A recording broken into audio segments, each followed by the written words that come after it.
मेरे चाचा हर रात चाची से मसाज करवा कर ही सोते थे। जब तक चाचा मसाज नहीं करवाते चाचा को नींद नहीं आती। एक दिन चाची को शादी में जाना था तो मुझे पास बुलाकर बोली, रात को चाचा के पास जाकर उनका मसाज कर देना, नहीं तो सारी रात जागते रहेंगे। रात होते ही मैं चाचा के कमरे में मसाज करने चली गई।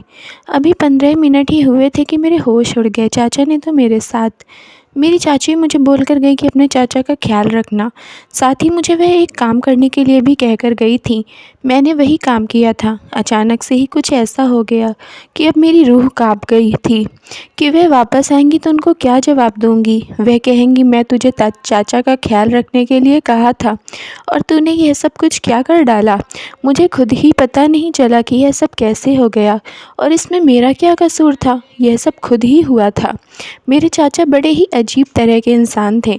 वह हमेशा गुस्से में रहते थे। मेरी जो पहली चाची थी यानी चाचा की पहली बीवी, वह बहुत अच्छी औरत थी और उनसे मेरे चाचा को औलाद ना हुई तो चाचा ने कहा कि इससे तो मुझे औलाद नहीं हो रही है, तो उन्होंने दूसरी शादी कर ली। लेकिन दूसरी बीवी से भी मेरे चाचा को औलाद ना हुई। चाचा सबको कहते थे कि सारी बांझ औरतें ही मेरे नसीब में लिखी हैं, मेरी ही उनसे शादी हो जाती है।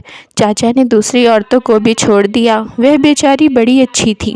उन्होंने कहा कि मुझे नहीं छोड़ना, मेरे आगे पीछे कोई नहीं है। लेकिन चाचा ने कहा कि मैं तुझे रखकर क्या करूँगा, मेरा तुझसे क्या फ़ायदा है। जबकि मेरे चाचा ने उस औरत के साथ 5 साल गुजारे थे और 5 साल में ही वह इतनी ज़्यादा बुढ़ी लगने लगी थी। जब शादी हुई तो वह उस वक्त काफ़ी खूबसूरत थी। पता नहीं मेरे चाचा औरतों के साथ करते क्या थे, उसकी हालत ऐसी हो जाती थी। मेरे चाचा ने अब तीसरी शादी कर ली थी। मेरे माँ बाप इस दुनिया से चले गए थे और मैं अपने चाचा के साथ रहने लगी थी। अगर मेरे बाबा जिंदा होते तो वह मुझे यहाँ कभी रहने के लिए नहीं भेजते। जब चाचा घर से अलग किए गए तो वह अमीर हो गए। उन्होंने बहुत अच्छा घर बनाया था। उनके घर में टीवी, फ्रिज, एसी सब कुछ था। हम लोग गरीब थे। मेरा भी दिल करता था कि मैं अपने चाचा के घर पर जाकर रहूं, बड़े टीवी पर सीरियल देखूं और फ्रिज से ठंडा पानी निकाल कर पीऊँ, गर्मियों में एसी के मज़े लूँ, आराम से सो सकूं। लेकिन मेरे पापा मुझे कभी जाने नहीं देते थे। अगर कभी जाने भी देते तो मुझे अपने साथ लेकर जाते और अपने साथ ही वापस ले आते। वहाँ पर रात तो कभी भी रहने नहीं देते। लेकिन अब मैं यहाँ पर हमेशा के लिए आ गई थी। मेरे चाचा को अपने भाई भाभी के मर जाने का बड़ा अफसोस था, इसलिए उन्होंने मेरी जिम्मेदारी ले ली और कहा कि वह मेरा ख्याल रखेंगे।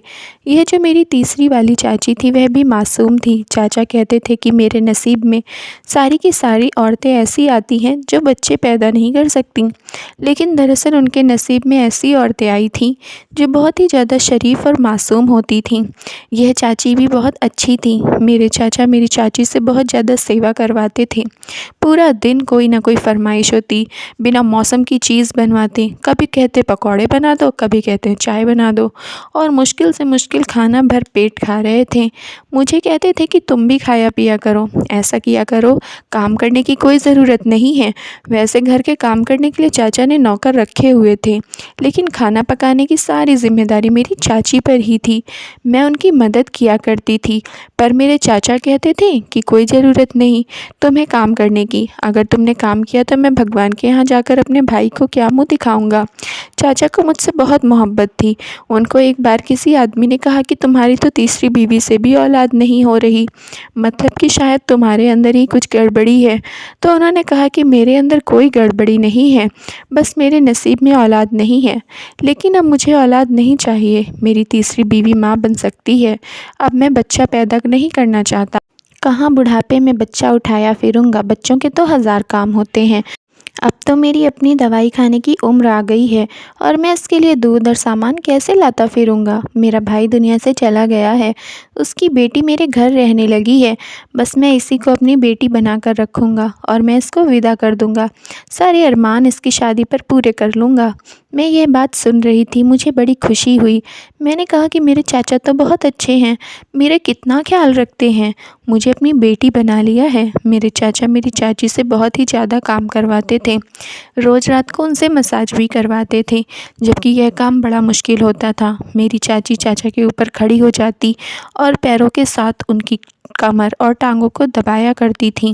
उनका इतना ज़्यादा वज़न नहीं था, शायद वह 40 किलो की होगी। चाचा 1-2 घंटे तक चाची से मसाज करवाते रहते थे, यहाँ तक कि जब चाची वापस आती तो खुद थक जाती थीं। चाचा की एक बड़ी अजीब हरकत थी, वह कभी-कभी चाची को कमरे से बाहर निकाल देते थे। कहते थे कि मुझे अकेले सोने की आदत है। वे खुद कमरे में अकेले सोते, चाची दूसरे कमरे में सोया करती थी। लेकिन कभी-कभी चाचा उनके कमरे में भी सो जाते थे। मेरे लिए अलग से कमरा था, वहाँ पर भी एसी लगा हुआ था। मेरी ज़िंदगी तो यहाँ पर ठीक थी।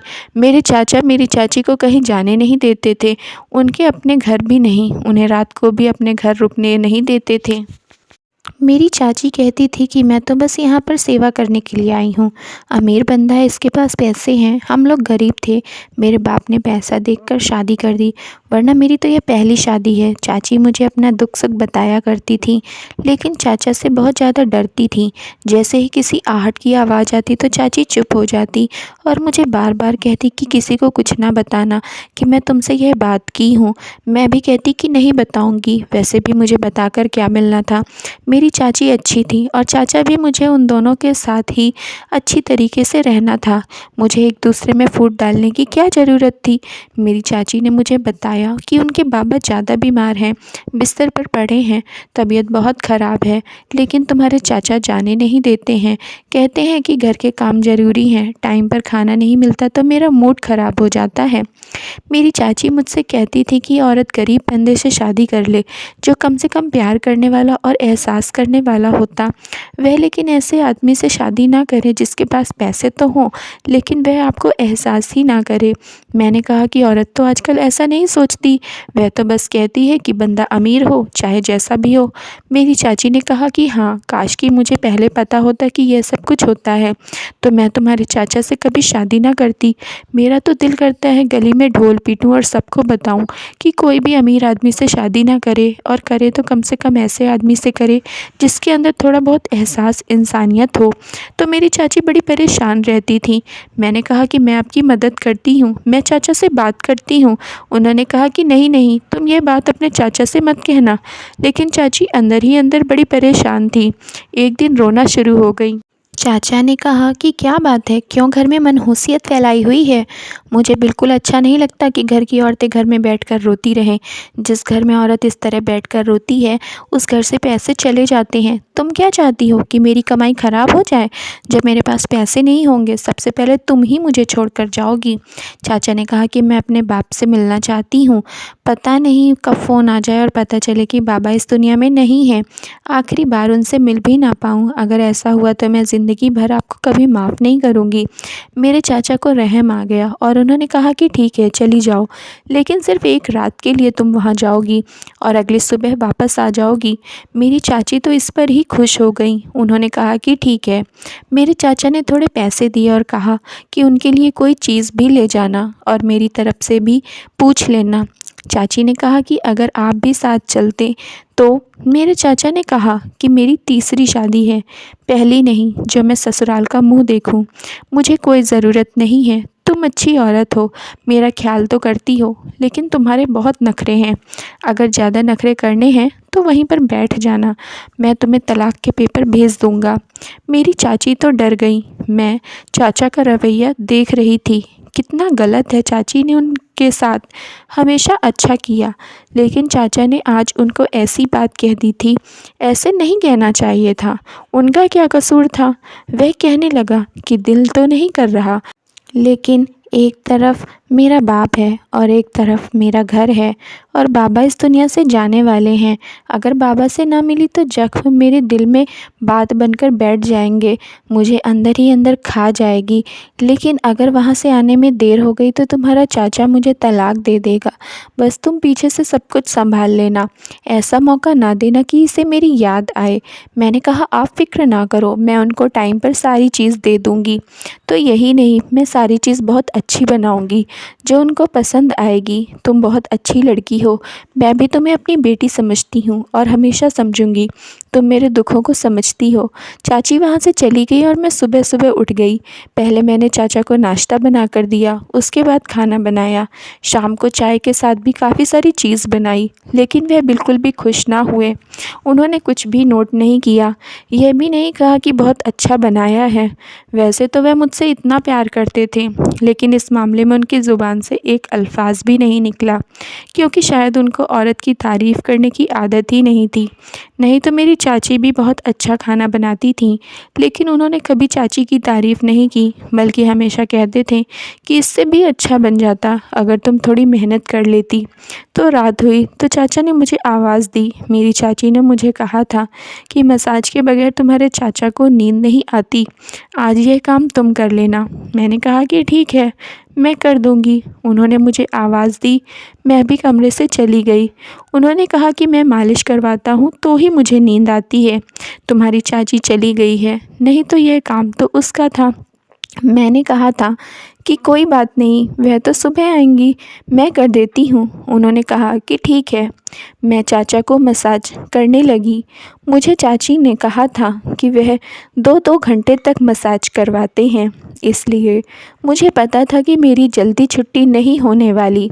बस मैं चाचा का मसाज करने लगी, लेकिन अभी 20 मिनट ही गुजरे थे कि चाचा की आवाज़ ही नहीं आई, जबकि उससे पहले वह किसी चैनल पर खबरें सुन रहे थे, साथ साथ मुझसे बातें भी कर रहे थे। मुझे लगा कि सो गए हैं। मैंने सोचा कि अगर सो गए हैं तो फिर मैं वापस अपने कमरे में चली जाती हूँ। मैं कमरे में चली गई, मेरी छुट्टी हो गई। 20 मिनट में ही मेरी जान छूट गई। लगता है मैंने उनको बहुत अच्छे से मसाज किया है, तभी उनको नींद आ गई, शायद थके हुए थे।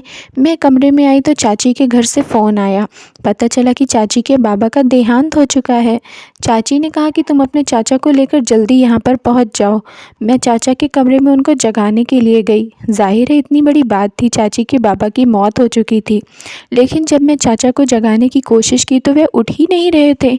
मैंने उनको आवाज़ दी, फिर उनके कंधे पर हाथ लगाया। जब मैं उनकी तरफ गौर से देखा तो ना जाने क्यों मुझे ऐसा लगा कि जैसे वे दुनिया में नहीं रहे, इस दुनिया से जा चुके हैं। लेकिन मैं पास वाली आंटी के घर पर चली गई। वे बहुत अच्छी थी, उनके परिवार से हमारे अच्छे ताल्लुक़ थे और उनके छोटे बच्चे थे, वह वहीं पर ही रहती थी। मैंने उनको कहा कि मेरे चाचा उठ नहीं रहे हैं। उन्होंने भी अपने दिल पर हाथ रख लिया।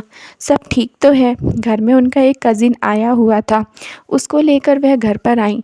उसने चेक किया तो कहने लगा कि यह अब इस दुनिया में नहीं रहे। यह सुनकर तो मैं हैरान रह गई, मेरे कदमों तले से ज़मीन निकल गई।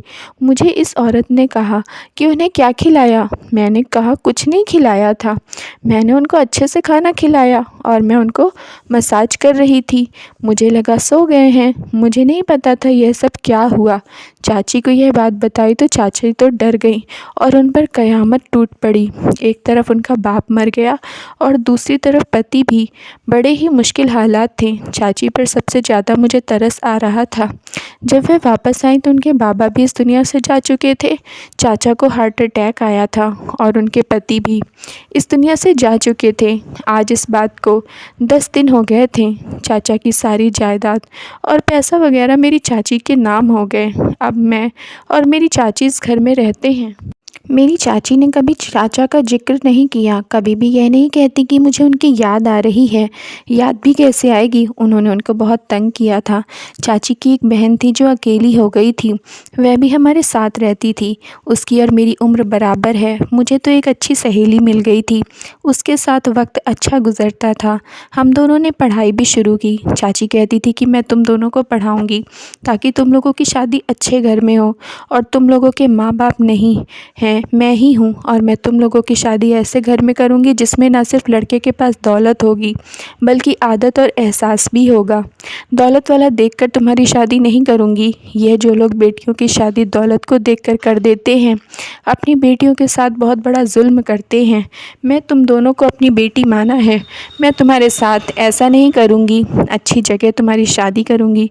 चाची बहुत अच्छी हैं, हमारा बहुत ख्याल रखती हैं। चाचा के साथ शायद वही होना था, उन्होंने इतनी सारी औरतों का दिल दुखाया था, क्योंकि मेरी चाची ने मुझे बाद में बताया कि तुम्हारे चाचा कभी बाप नहीं बन सकते थे, लेकिन हमेशा इस बात का इल्ज़ाम औरतों पर लगाते थे और उन्हें तलाक देकर उनकी ज़िंदगी बर्बाद की। तभी तो वह उस दुनिया से चले गए। अभी भी उनके साथ अच्छा हुआ वह नींद में अपनी जान खो बैठे, नहीं तो ऐसे लोगों का अंजाम अच्छा नहीं होता और दुनिया तमाशा देखते हैं। Thank you friends. अगर आप लोगों को स्टोरी पसंद आई हो तो प्लीज़ लाइक कर दीजिए और चैनल को सब्सक्राइब कर दीजिए।